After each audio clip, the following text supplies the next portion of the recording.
जय हिंद दोस्तों welcome to our zero to hero series.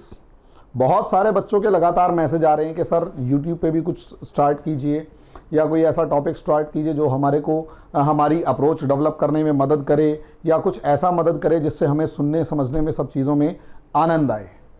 तो दोस्तों मैंने यहाँ डिसाइड किया है कि आप लोगों के लिए वर्ल्ड हिस्ट्री की एक सीरीज़ चालू की जाए।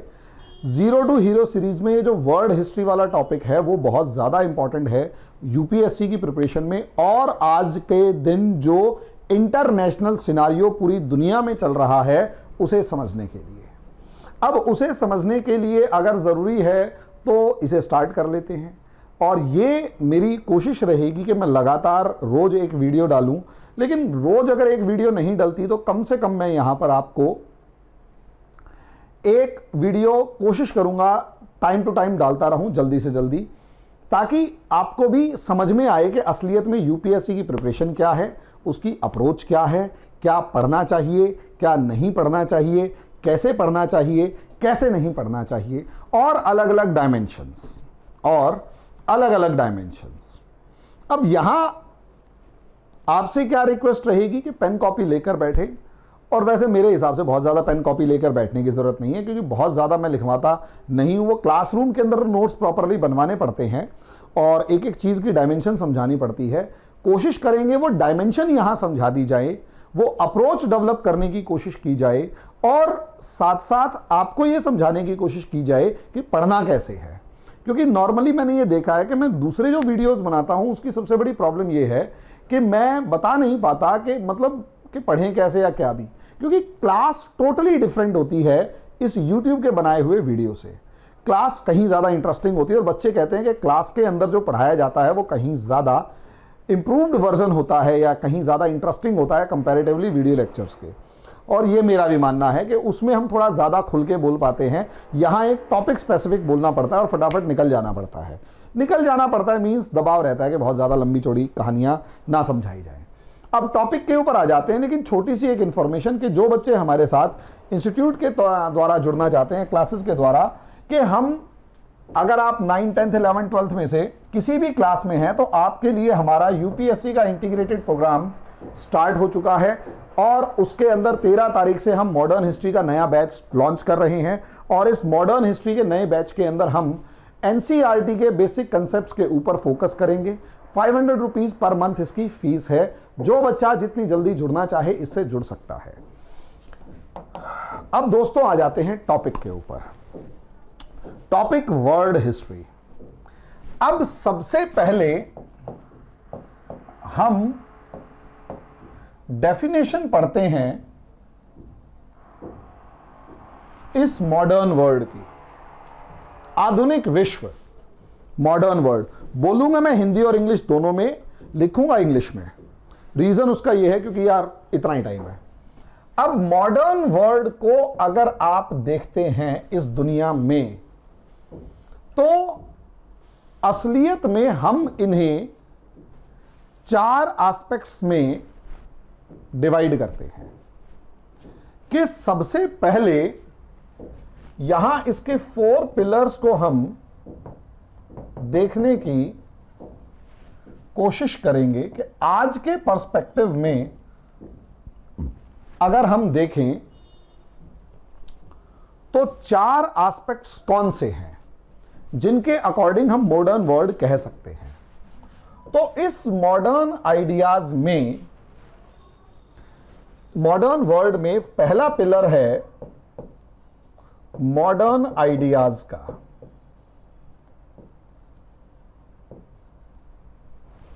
पहला पिलर है मॉडर्न आइडियाज का। मॉडर्न आइडियाज की बात ये कि धर्म से, और ये जो मॉडर्न आइडियाज हैं वो free from dominance of religion,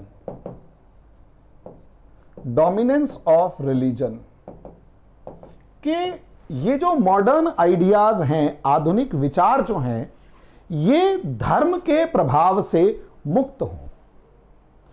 पहले क्या होता था, पहले जो थॉट प्रोसेस था, जो सोचने समझने की जो प्रक्रिया थी, थॉट प्रोसेस, जो सोचने समझने की प्रक्रिया थी, वो रिलीजन सेंट्रिक होती थी।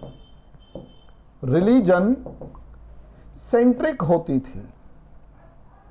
रिलीजन सेंट्रिक मीन्स कि हर चीज को एज पर रिलीजन डिसाइड किया जाता था कि भाई असलियत में रिलीजन क्या कह रहा है, फिर हम डिसाइड करेंगे।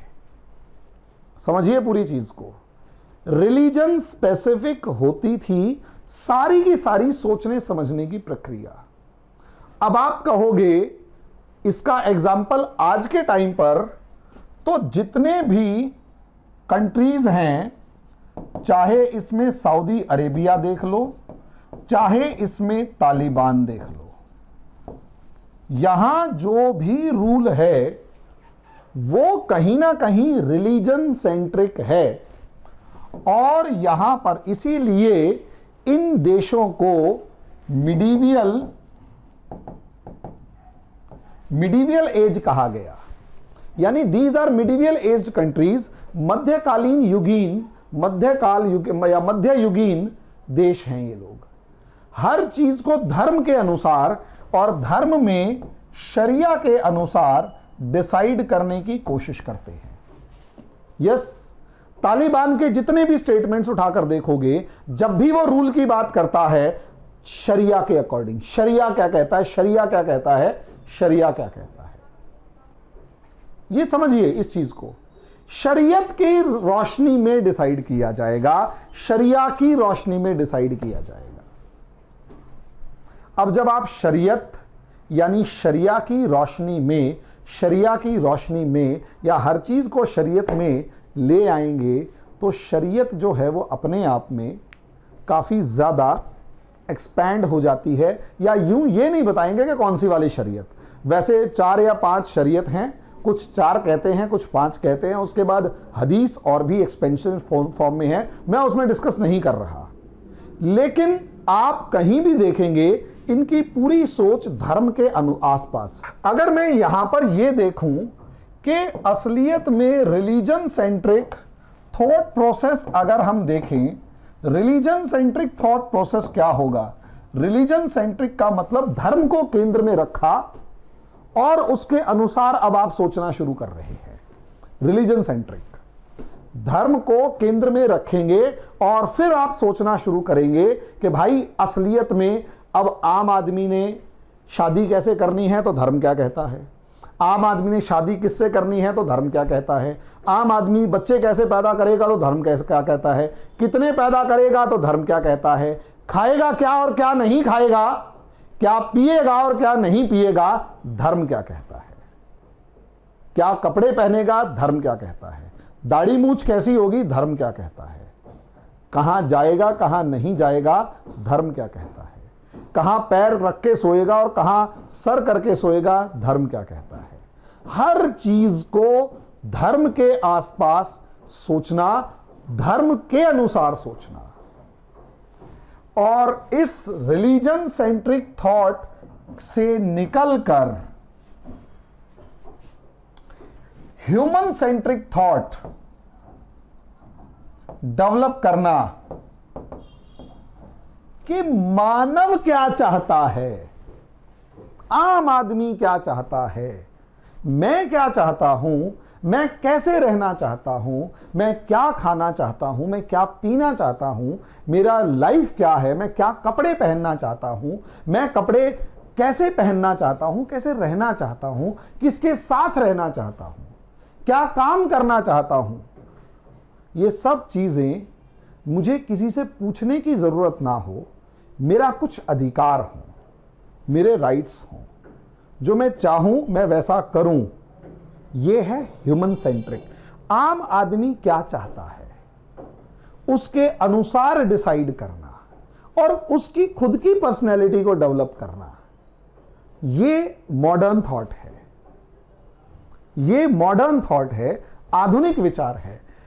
रिलीजन सेंट्रिक से ह्यूमन सेंट्रिक आना, धर्म को केंद्र मानकर काम करने की जगह मानव को केंद्र मानकर काम करना, मानव को केंद्र मानकर काम करना, ये मॉडर्न थॉट है। आज भी अगर आप देखेंगे तो यहां रिलीजन सेंट्रिक कौन सी गवर्नमेंट है? तालिबान। ह्यूमन सेंट्रिक कौन सी गवर्नमेंट थी? ह्यूमन सेंट्रिक कौन सी गवर्नमेंट थी? जो अफगान गवर्नमेंट थी। अब असलियत में अगर आप देखेंगे लोग क्यों भाग रहे हैं वहां से? लगातार लाखों लोग बॉर्डर पे बैठे हुए हैं, भागना है, जाना है, हवाई जहाजों के ऊपर लटक के गिरते हुए दिखाई दे रहे हैं। क्यों?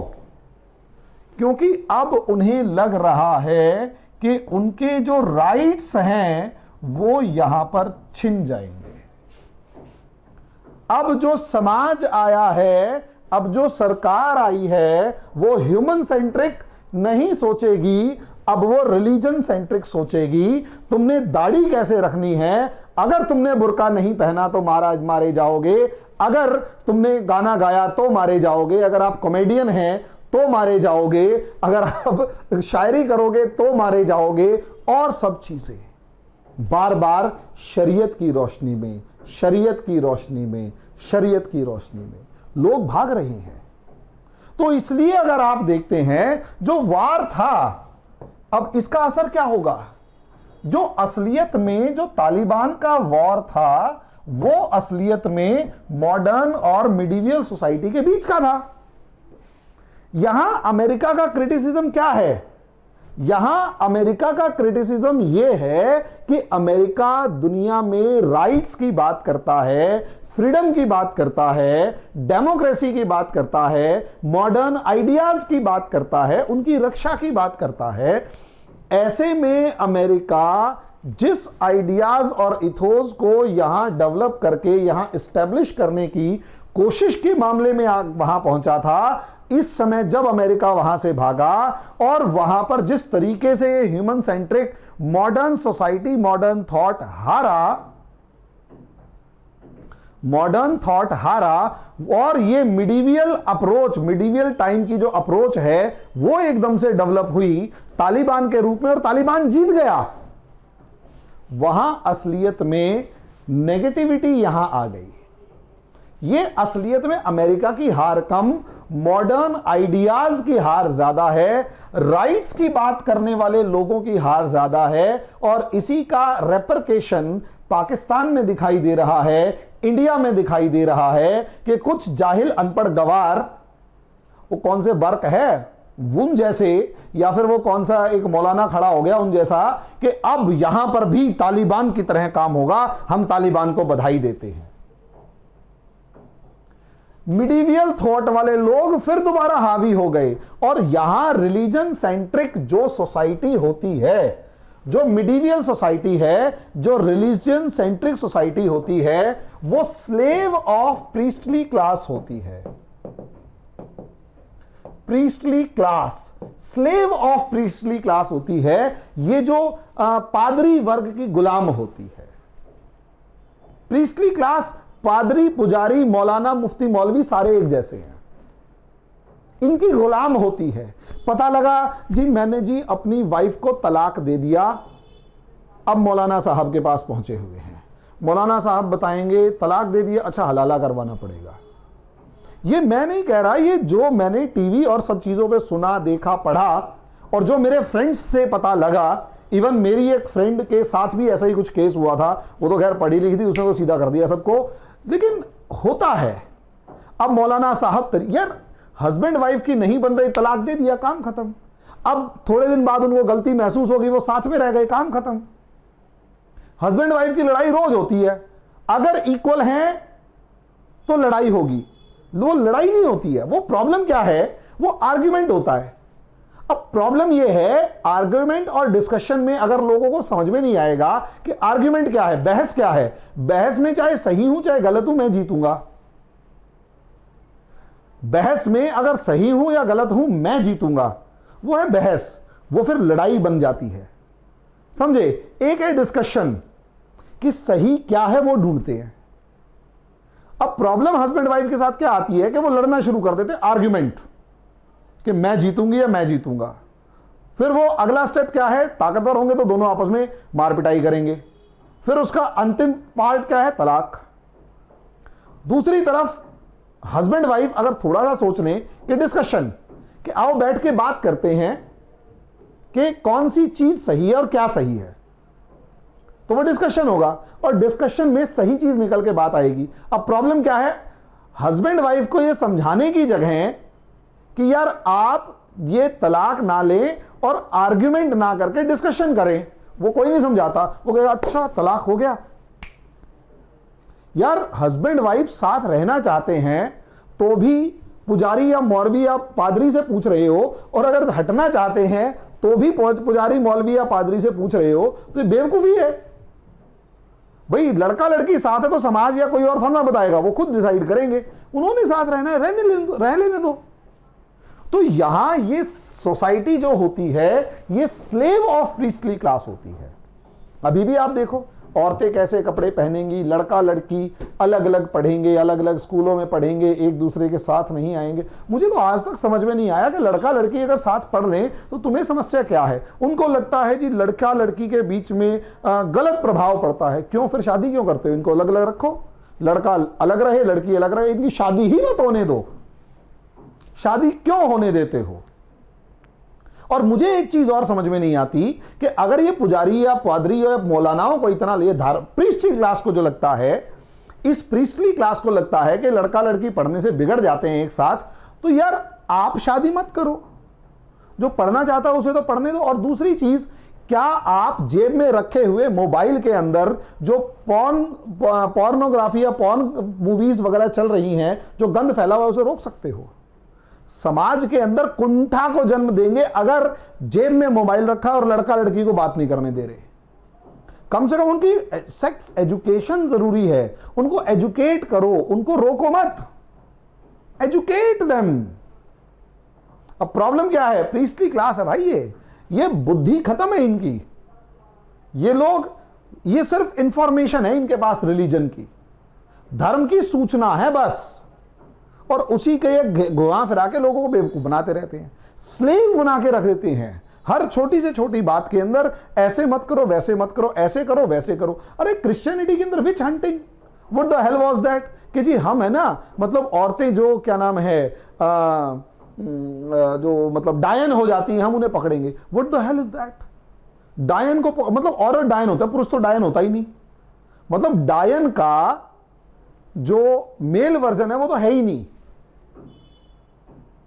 डायन औरत ही हो सकती है। और एनसीईआरटी जैसी किताब अगर लिखे कि यूरोप की चर्च में अगर यह डिस्कशन हो रहा है कि एक औरत जो है वो पशु है या मनुष्य है, और डिस्कशन का एंड इस चीज में हो कि औरत पशु और मनुष्य नहीं है, उसके बीच में कहीं पर है कि पशु से थोड़ी सी ज्यादा है और मनुष्य से थोड़ी कम, ऐसी जाहिलों भरी सोसाइटी यूरोप में भी थी।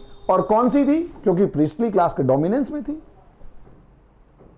प्रीस्टली क्लास के डोमिनेंस में थी। तो सवाल यही है, जो समाज इस प्रीस्टली क्लास जो धर्म की सूचना रखता है, बस उसका धर्म से कोई लेना देना नहीं होता, धर्म के सारे कुकर्म वही करेगा, वही कर रहे होते हैं धर्म के नाम पर,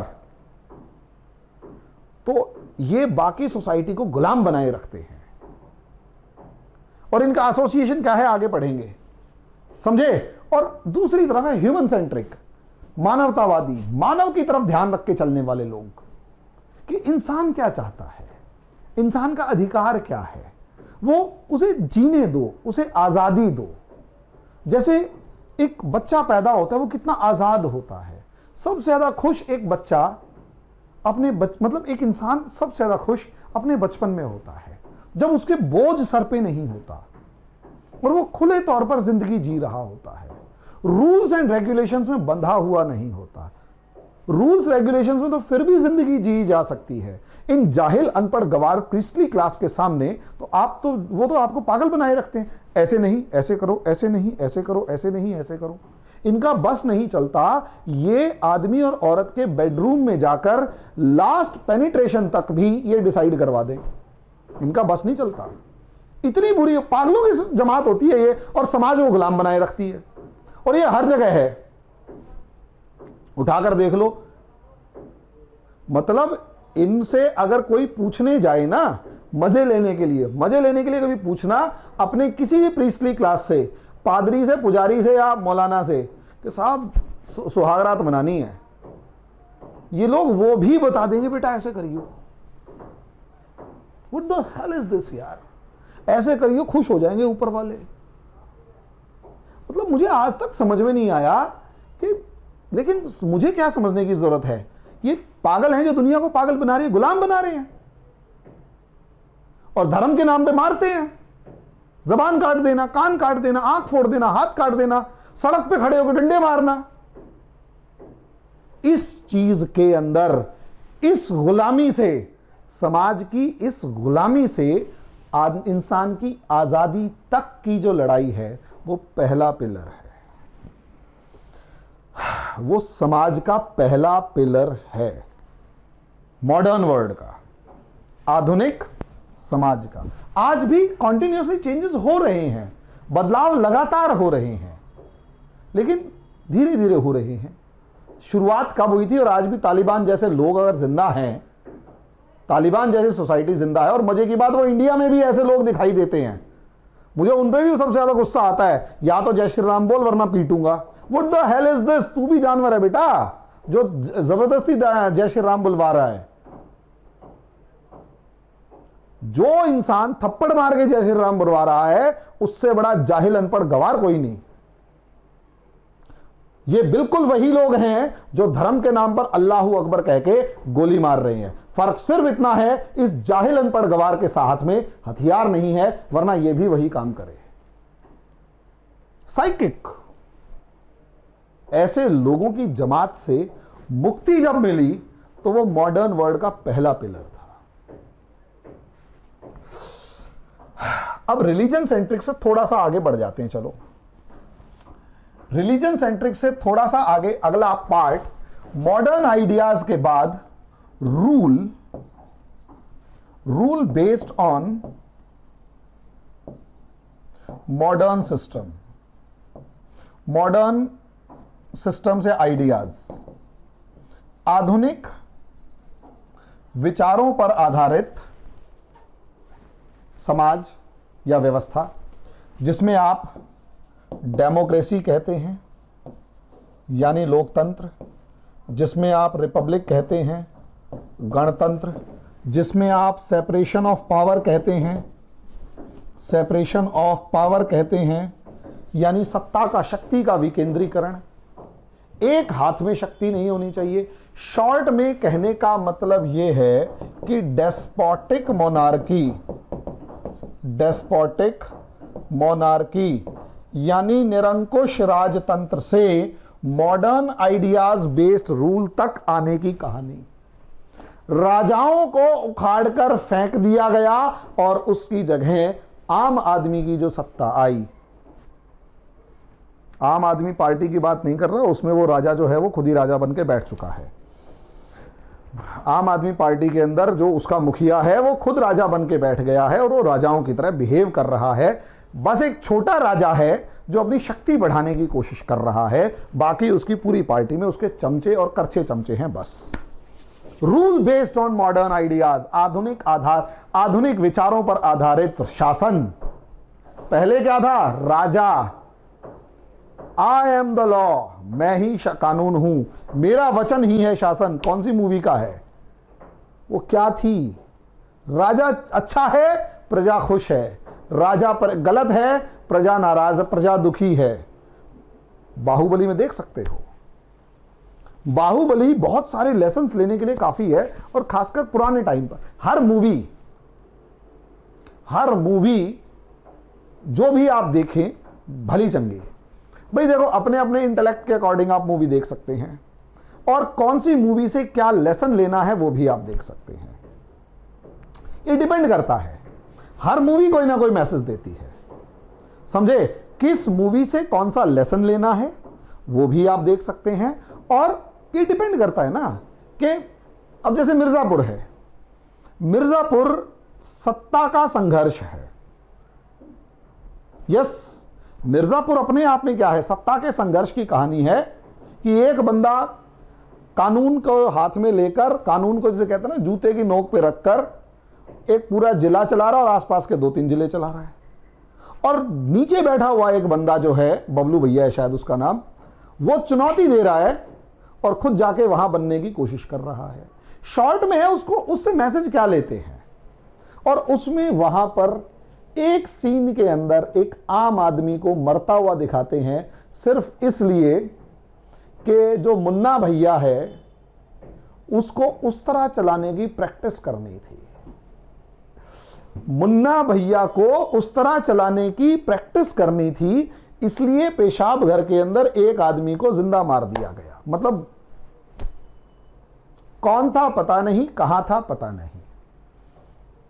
यानी आम आदमी की जिंदगी को वहां यह दिखा रखा है कि सत्ता के संघर्ष में अगर आप इस प्रकार की किसी शक्ति के सामने आकर खड़े होते हैं तो आपकी कोई सुनवाई नहीं है। क्योंकि मुन्ना भैया का डांस करने का मन कर रहा है, दारू पी के फायरिंग करी, दूल्हा मर गया, आप रिपोर्ट तक नहीं लिखवा सकते, लिखवाएंगे तो सत्ता आपको मसल के रख देगी।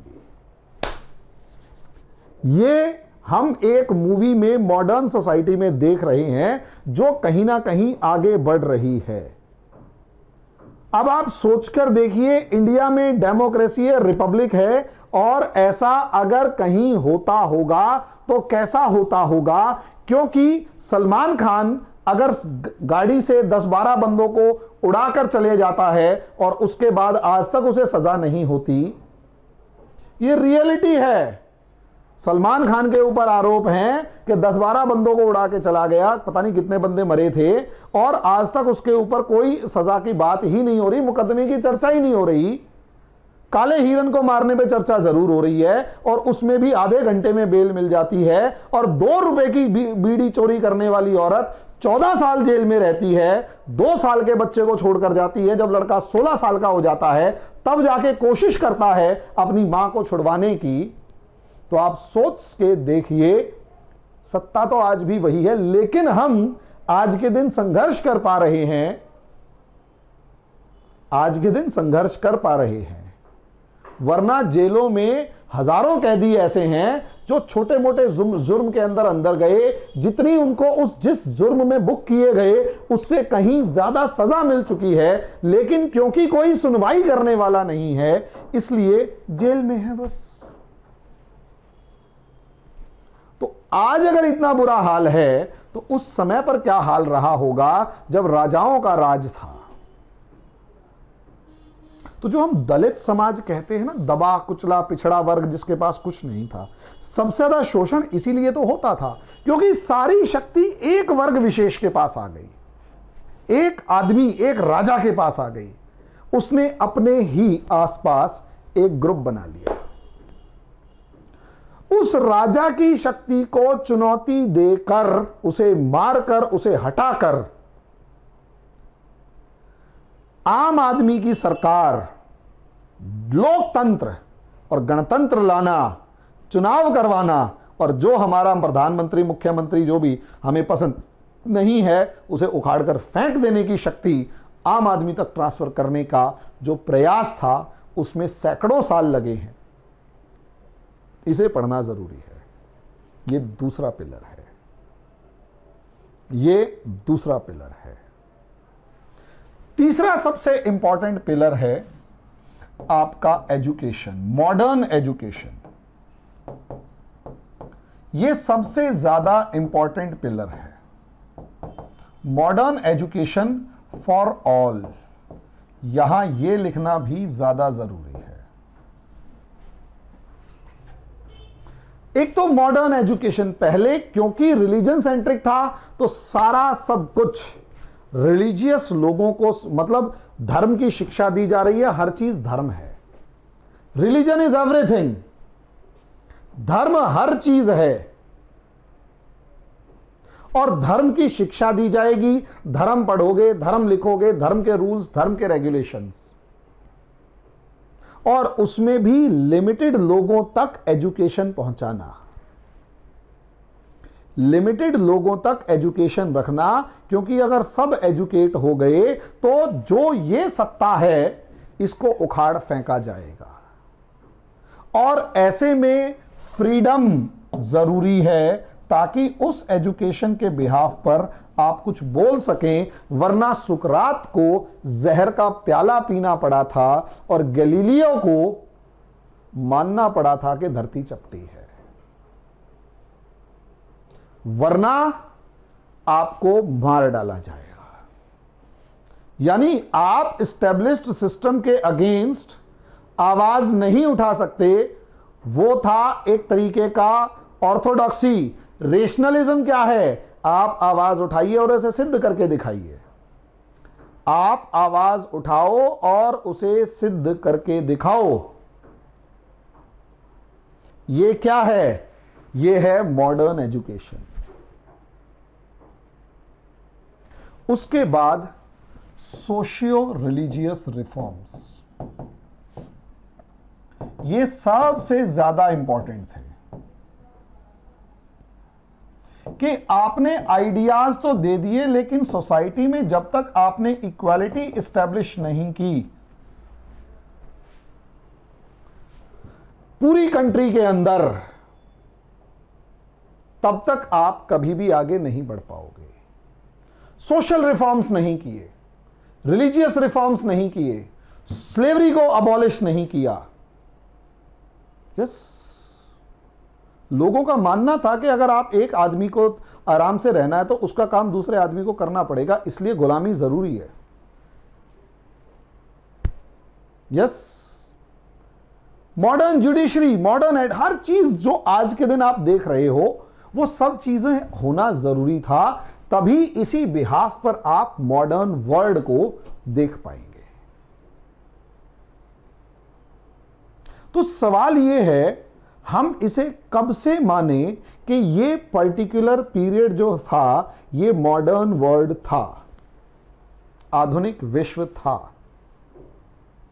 कब से मानेंगे कि ये आधुनिक विश्व था? यस, सोचना तो पड़ेगा ना कि कब से आप मानेंगे कि ये आधुनिक विश्व था, ये मॉडर्न वर्ल्ड था, मॉडर्न सोसाइटी थी।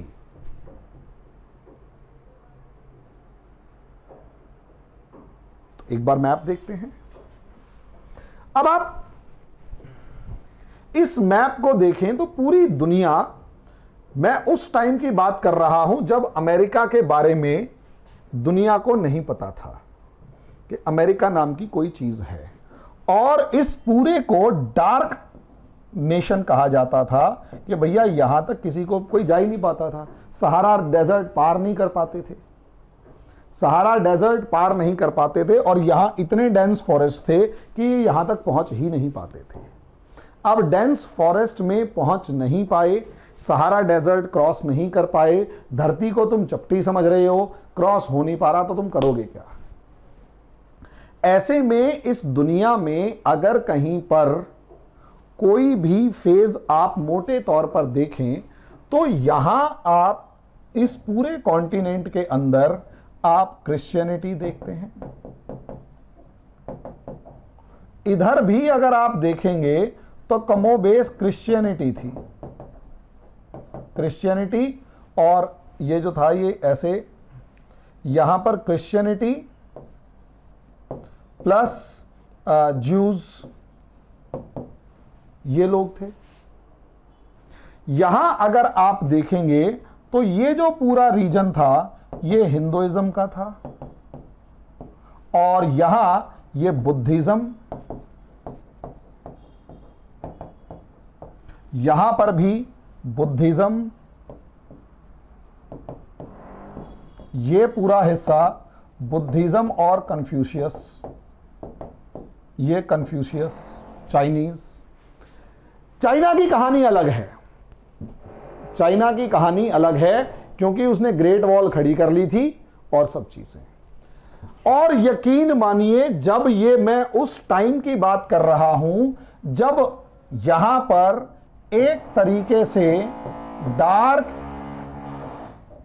एज ऑफ दिस वर्ल्ड, इस दुनिया का काला अंधकार युग चल रहा था, डार्क एज, अंधकार युग चल रहा था।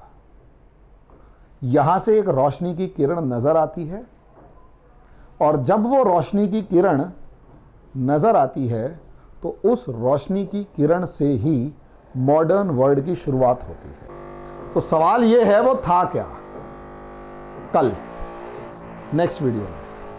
धन्यवाद।